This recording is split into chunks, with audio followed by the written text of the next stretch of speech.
আসসালামু আলাইকুম। আপনি যদি নিজেকে খুব বড় ভাবেন, তাহলে নিজেকে আপনি অহংকারী মনে করছেন। কিন্তু মনীষীরা বলেছেন, নিজেকে সবসময় ছোট ভাবতে হয়। লোকে যারে বড় বলে বড় সেই হয়, নিজে যারে বড় বলে বড় সেই নয়।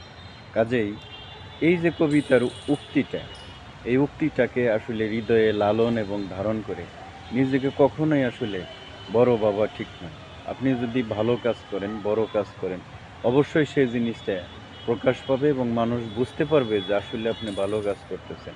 আপনি মানুষের উপকার করতেছেন। আসলে আপনি অনেক বড়। মানুষ এমনিতেই প্রকাশ পাবে। কাজেই নিজেকে যদি আপনি অনেক বড় মনে করেন, তাহলে সেটা আপনি অহংকারে আপনি নিমজ্জিত আছেন। আর অহংকার করা আসলেই অন্যায়। অহংকার করা ঠিক নয়। অহংকার করলে অবশ্যই পতন হবে। কাজেই বলা হয়েছে প্রাইড গোজ বিফোর ডিস্ট্রাকশন। অর্থাৎ আপনার অহংকার পতনের মূল। এজন্যে অহংকার করা ঠিক নয়। আসুন বন্ধুগণ, আমরা নিরহংকার হই, মানুষকে ভালোবাসি, মানুষের উপকার করি, পরোপকারী হই, মনটাকে বড় করি, মনটাকে সংকীর্ণতা থেকে দূরে রাখি, মনটাকে ব্রডেন করি। মনটাকে ন্যারো করলেই সমস্যা, অর্থাৎ সুদূর প্রসারী চিন্তা করি, তাহলেই আমরা সফল কাম হতে পারবো। ধন্যবাদ।